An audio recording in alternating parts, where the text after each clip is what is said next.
jou lees. Na hierdie woorde het Jesus van die Olyfberg af na die hemel teruggekeer. Wat sê dit?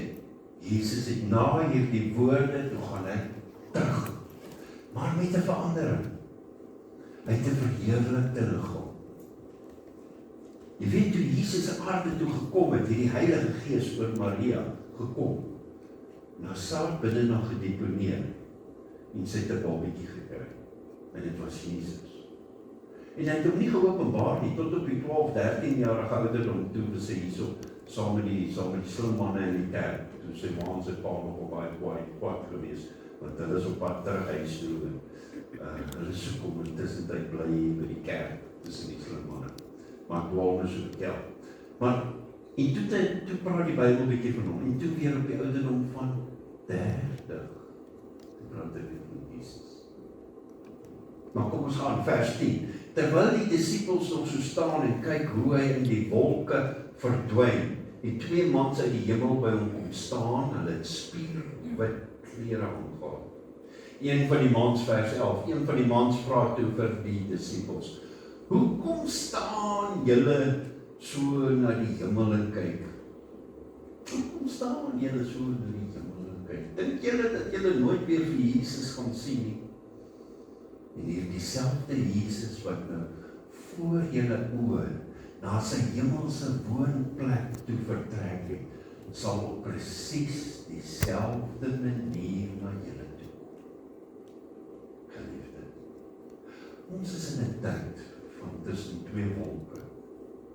Een wolk het hom weggevat. Dan gaan 'n wolk kom wat terugkom. Met 'n profetiese trompetgeluid wat gaan plaasvind. Ons het 'n verwagting. Dis baie naby as jy kyk hoe rof die wêreld die buitekant is. En wat vir my uitstaan is, Jesus gaan terug. Hy neem sy regmatige plek op die troon. Die regterkant van Vader. Abba, Vader, neem sy plek. Hebreërs 1 vers 3 wat sê, en vers 3 wat sê, uit hom uitstraal die heerlikheid van God, en hy is die ewebeeld van die wese van God. Hy hou alle dinge deur sy magswoord in stand. Aarde, so die lig, hy het nie daar waar op die aarde staan nie. Hierdie aarde van ons is op sy plek as gevolg van die woord van God. Nadat hy die reiniging van sondes bewerkstellig het, hoe het hy dit gedoen deur die kruis? Hy het vir ons gesterf op die kruis, sodat daar vir ons 'n hoop kan wees. En toe gaan sit in die regterkant van Majesteit in die hoë hemel, net weer so bevestig en neem sy regmatige plek. Hy is God. Filies Vader, Seun, die derde persoon. Maar voordat ek by die derde persoon kom, 'n sleutelgedagte wat ek met jou wil deel, wat ons dink, ons opgeloop, ons wat ek dink. Jesus het opgevaar, hoe het hy opgevaar? As 'n wenner, as 'n oorwinnaar, en hy sit aan die regterkant van God. Dit is nie so bevestig. Jesus is verhoog, hy regeer, hy tree vir ons in. Want dis 'n vraag wat ek wil gevra het. Wat doen Jesus nou daar? Hy tree vir ons in. Sit in die regterkant van Vader. Vader, sit nie so. Ek weet nie julle ouens nie, maar ek met my pa nog geleef het, as ek met hom gepraat het, sit ek ons sê, pa, kan ek met pa praat? My hand pak my hand op sy been of op sy hand. En Jesus gloei doen. En as hy so vat, die lig wat met hom uitskyn, die gate wat in sy hande is van die spykers, beskyn die lig daardeur. Vat hy sy pa saam met sê, Abba, ek tree in vir daai een dag. Ek misgetrap, sy het misgetrap. Rabba, asseblief, kan ons nie kans gee. Want onthou die Vader is 'n regverdige Vader, en hy kan pas wel gee. Maar dan kom Jesus is ons verlosser. Hy het ons nie verlaat nie. Hy mense dink, ja, hy is opgevaar, hy is weg, die disippels het so gedoen. Hulle het gedink, Jesus is weg, nou wat dan van ons? Waartoe gaan ons? Nou wat van ons? Hoe werk hierdie ding? Kan ek jou gou 'n verhaaltjie vertel? My vrou het so vier chihuahuatjies gewees, 4. Ons was lief aan die goeies. Nou die 4de enetjie is so enetjie. En dan ons moet hom nou of haar let wel potjie trek. Ek staan in die nag hier op, my stilte tyd, maar my eerste job is, waar is Reinie? Waar is Reinie, want Reinie slaap in die kombuis. En dan stap ek in, as ek instap in die kombuis, sê ek, goeiemôre Vader, goeiemôre Koning Jesus, Heilige Gees, baie dankie vir die teenwoordig. Sê, Here, maar ek moet net gou wees vir Reinie gaan kry, en dan nie eers wat sê, kortie tyd. So ek het draai gaan. Dan soek ek haar, want sy het 'n boks, daar komberse, alles is daar. Dan vat ek haar uit. Maar sy ken al die triek, want sy weet sy moet gaan pottie draai, en dit is koud, dis buitekant. En dan vat ek haar, en dan as ons so, kom, Reinie, dat ek jou vat. En dan sit ek haar hier so by die deur, en dan gee ek haar soos van boek. Kom, want sy het trappe wat sy moet afklim. En toe het ek nou spesiaal gegaan, en ek het stene gepak, dat het nie te hoog is vir haar nie. En sy het dit aangeleer. Want sy klim die eerste trap en dan maak sy so draai, dan kom sy terug, dan vang sy die steentjie, dan vang sy met die draai, en terug, dan vang sy die voort. En so gaan sy, dan maak sy haar draai. Maar nou het ek geleer, die grootjies is buitekant, en dan kom hulle ook in, dan maak ek die eers so 'n bietjie toe. En dan staan sy klaar haar draai geloop het, en nogal keer, dan staan sy voor die deur, sy sê, jy my verlaat, kom die gedagte by my op. Dis is ons, wat sê, verlosser het ons nie verlaat nie. Hy het ons nie gelos. En dis wat so mooi is. Dit is wat so mooi is, om die Here se teenwoordigheid in die natuur te sien. Hoor mooi wat ek vir jou sê. Moenie net sommer die natuur as vanselfsprekend aanvaar. Dit is God. En ek sê altyd, hy is mooi God. My vrou, toe ons op uitgegaan het gesê, ek het 'n mooi vrou, en jy sien nou nog wel, ek het 'n mooi vrou, as ek kwaad is vir haar op. En sê, kom my mooi vrou, moet dit vir die wêreld. Die tweede punt is, onthou nou, ons het nou gepraat van Jesus, hy het opgevaar. Hy het die troon gaan sit, langs Vader. Die tweede punt is, die krag. En ek is lief vir hierdie krag.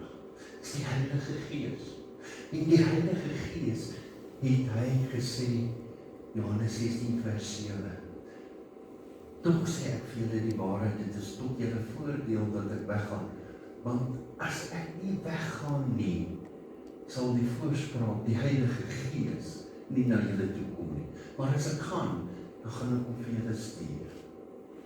Hy sê, hy het hom gestuur. En ons gaan komende Sondag gaan ons dit vier, die koms van die Heilige Gees.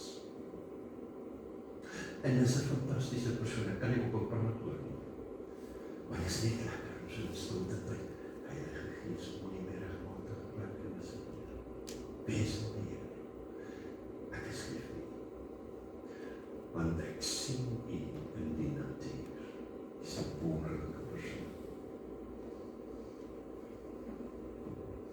Jesus het opgevaar, onthou, opgevaar ons Vader gaan sit, sodat hier die derde persoon, die derde godheid, Heilige Gees aarde te kom. Daarom is dit soos daai klein chihuahua hondjie, wat so voor die deur gestaan, tweet, maar ek is nog nie gelos. Ons het nie nodig om so te staan voor die deur.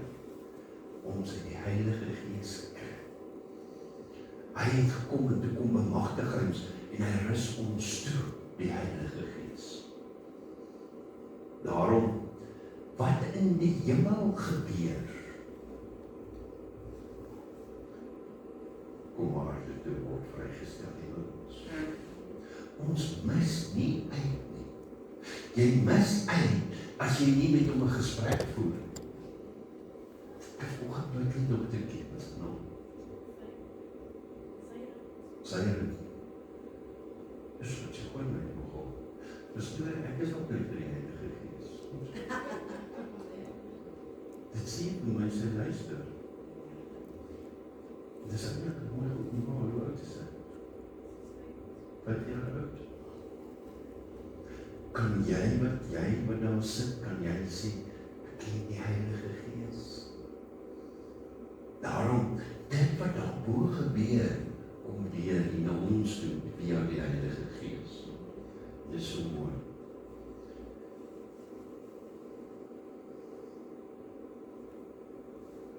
Dan, 'n derde punt wat ek vir jou wil noem, Jesus, hoor, hy stuur vir ons die trooster, die helper, die leermeester, hy leer ons oor Heilige Gees, hy stuur hom na ons toe. Hoekom? Want ons het 'n opdrag gekry by Jesus, Handelinge 1 vers 8. Maar julle sal krag ontvang wanneer die Heilige Gees oor julle kom en julle sal my getuies wees. Getuies. Waar? Binne in Jerusalem, sowel as in Judea, in die hele Samaria, tot in die uithoeke van die aarde. Of die wêreld. Dan vra ek jou, en dit is baie interessant, watter vak doen ons nou by Bybelskool en Wins? Bondvoeders. Ons is besig met daai vak van Bybelskool en Wins. Hoekom is jy gebore vir dit? Wat is die doel van jou lewe hier op aarde? Hoekom is jy toegerus? En nou kom dit in. Jy moet nou die evangelie verkondig, dis 'n direkte opdrag, en dis niemand wat kan sê, dis nie vir my nie, dis vir ons almal bedoel. Maar wat is jou verantwoordelikheid in hierdie globale kerksituasie? Kom met God jou toe, waarvoor het hy jou toegerus? En dis die Heilige Gees wat kom en hy sê, en hy help vir my en jou. En hy sê, hoor die hartjes, ek het jou uitgekies. Jy gaan op jou ouderdom, as jy nou pastoor van Shalom Koningsdag, stuur jou, jy gaan. Dis nie my eie wil nie, hy het my gesê. Want as gevolg van my verhouding met hom, wil ek dit doen. Omdat ek vir hom lief is, wil ek dit doen. Daarom stil gedagte, weet ek weer met jou wil deel. Die engel vra, waarom staan julle en kyk na die hemel? Dan kom die volgende sin by my op. Moenie net kyk nie. Moenie net wag nie. Begin getuig, begin jou bediening. Hierdie skat van die lewende God binne in jou gedeponeer het, begin dit gebruik. Jy is gekoop daarmee. Jy kan. Want jy kan iets doen wat ek nie kan doen. Jy het dan geskenk binne in jou. En dis net jy wat dit het. Aanhou kan dalk 'n soort gelyk, maar sien presies dieselfde. Dit is soos 'n vingerafdruk op jou voet. Dis jou skat.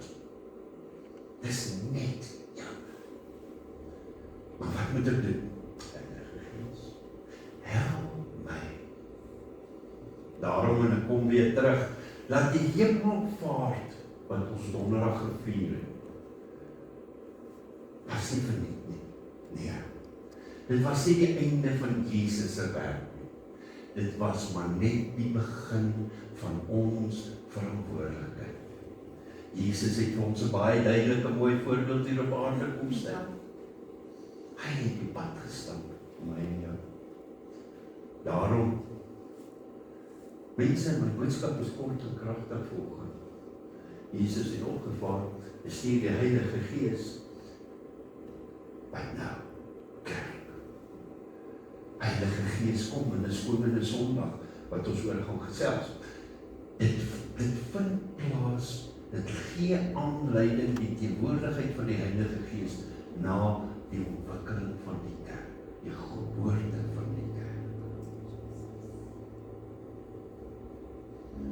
Omdat Jesus op die troon is, ontvang ons sy krag, om sy opdrag uit te voer.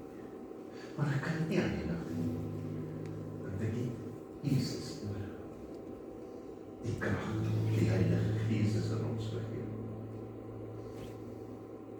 En dan die derde punt, die sende. Kerk gaan. Nou is dit ook nie te wil sê dat jy gaan nou in 'n vliegtuig klim en jy gaan nou Japan toe. Vir party mense is dit so bedoel. Maar dit kan dalk wees wat die Here vir jou sê, luister, kom van die mic daar voor die kerk en begin sing. Begin dit te oorweeg.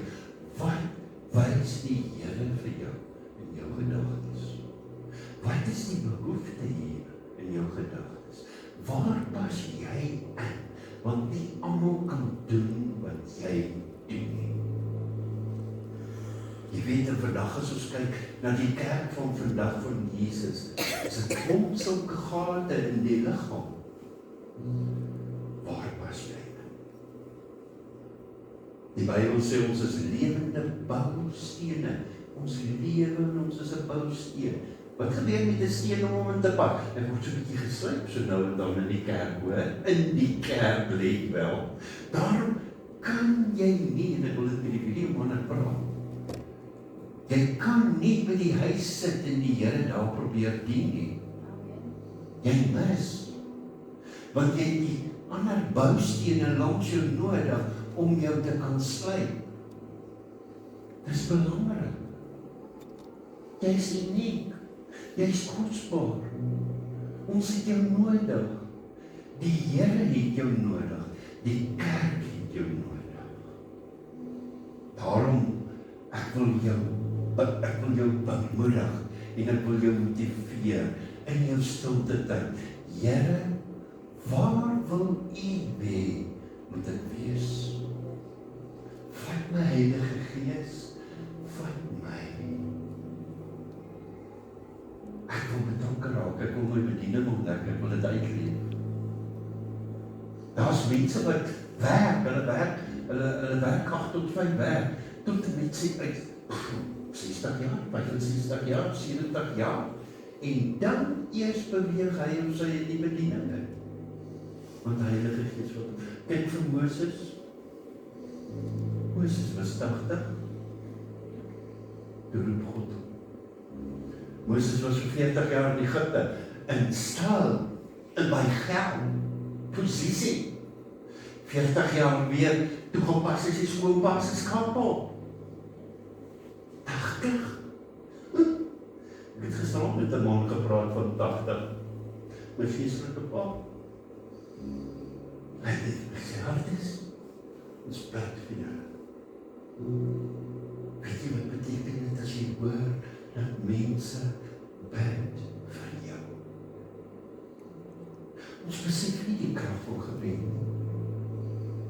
Jy dink jy's 80, jy kan niks meer, jy beteken niks meer vir die koninkryk van God nie. Intussen het hy vir jou 'n mond gegee met 'n stem om te kan bid en te kan praat. Jesus het opgevaar. Heilige Gees het neergedaal. Die kerk is geactiveer. Kyk op, staan nou.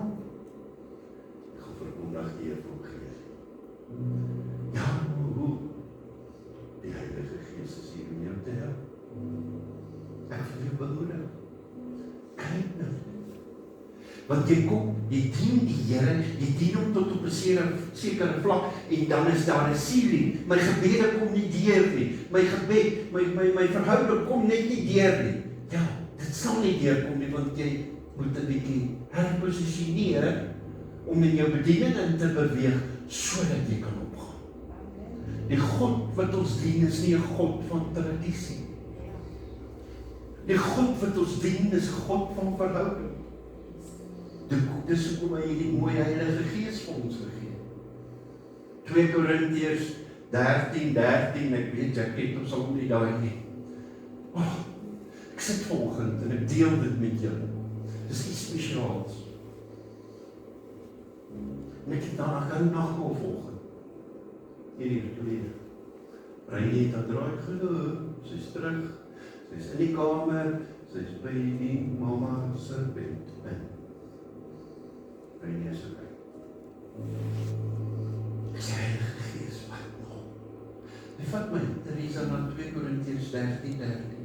En Paulus skryf en hy sê, mag die genade van Jesus Christus en die liefde van ons hemelse Vader en die gemeenskap van die Heilige Gees met jou wees. Hier is die deel van die preek nie, maar nog steeds nie kan dit erop. Jesus Christus genade en van die broodjie eet. Ek sê dankie Here vir die brood. Die kruis, deur u wonde het daar genesing gekom. Dankie vir die genade. Die liefde van Vader.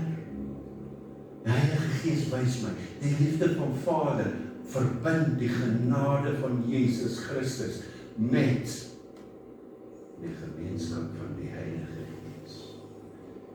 Vader is in die middel, hy verbind Jesus met die Heilige Gees. Jesus opgevaar, genade, ons genade gekry, ons het klaar genade gekry. Dis gedoen. Die liefde van Vader, klaar uitgestort. Maar die gemeenskap van die Heilige Gees is 'n aanhoudende proses, want dit gaan oor verhouding. Ken jy die Heilige Gees? Het jy 'n verhouding met die Heilige Gees? Baie mense, en dit is ongelukkig so, dis reg, Jesus is nommer 1, hy sit aan die kruis, maar luister, wil jy verborgenhede ervaar van Jesus Christus, begin 'n verhouding bou met die Heilige Gees. En hy bring vir jou die woord. Kyk op, staan op, verkondig die evangelie. Verkondig die evangelie, leef die evangelie, demonstreer die evangelie. Baie mense sê, ek ken die woord uit my kop uit, dit beteken niks. Demonstreer die evangelie. Dis waaroor dit gaan. En dan staan die demone terug in die geestesrede. Daarom baie van ons gebede ook, wat as ons bid, dan sal die krag in nie, dis kragteloos. Hoekom? Want ons demonstreer nie die evangelie. Gemeenskap met die Heilige Gees. Geliefdes, kom ons sak ons op. Ons sal die woord. Heilige Gees. Gemeenskap met U. Intimiteit met U. U is so welkom. En ek bid weer, ek dink ek sal ooit kan ophou om te vra nie, asseblief openbaar U net meer en meer in elke persoon wat U sit. Maak elke persoon so honger vir U. Honger vir 'n diep, intieme verhouding, vir U Heilige Gees, vir U Koning Jesus en vir ons hemelse Vader. Leer elke persoon soos wat hy op sy sit, om die stem van elke persoon te kan onderskei, want ons dien 'n drie-enige God. Die stem van die Vader, die stem van Jesus Christus, wat langs Vader sit, die stem van die Heilige Gees. Hoe kry ons dit reg, Here? Intimiteit. Dankie, Here. En daarom moet ons oefen. Ons moet oefen om die teenwoordigheid van die lewende God in ons lewe toe te pas, sodat ons hom kan ervaar. En dit is slegs nie die Heilige Gees wat vir ons dit kan help. Want hy ken die dieptes van Vader se hart. Hy ken die dieptes van Jesus se hart. En hy verwys altyd na Jesus. Altyd. Dankie, Here. Dankie, Hemelse Vader. En ek bid so vir hierdie mense wat vanoggend is. Seën hulle. Seën hulle met die goddelike wysheid en insig. Geef hulle die goddelike vrede in hulle gemoed. Wanneer uitdagings kom, help hulle, Gees van wysheid. Heilige Gees, help hulle, dat hulle sal weet hoe elke situasie reg te hanteer. Spreek vir genesing. Here, wys vir elke persoon, as daar dalk opdraandes is, uitdagings is daar nie dalk iemand in die persoon se lewe wat hy nog nie vergewe nie. Here, want U leer vir ons, hoe kan ek jou vergewe as jy nie kan vergewe nie? Maar jy bid in die Onse Vader, Vader, vergewe my soos wat ek my skuldenaars vergewe. Dankie, Here. Ek bid dat elke lewende bousteen op sy plek sal kom in die kerk, in die gemeente. Here, in die hekke van die hel sal dit nie kan keer nie, in Jesus se naam. Amen. Baie dankie vir dit, dankie vir jou. In 'n vorige gesprek, praat met Heilige Gees. Dis 'n fantastiese persoon. En hou nagmaal met hom. Baie mense sê, nee, ek gaan vas. Ek vas vir 2-3 dae. Is reg, jy kan vas. Maar as jy kan nagmaal hou, is dit soveel dieper intimiteit. Daar's 2 goed wat die Here duidelik vir ons wys, wat uitstaan, is doop, onderdondeling en nagmaal. Voel nagmaal, hou gesprek, bou verhouding. En moenie skaam wees vir jou ouers, die kerk, ons almal het hulle pad gelukkig asseblief. Amen. Baie dankie, Here. Ek seën julle in Jesus' naam. Amen.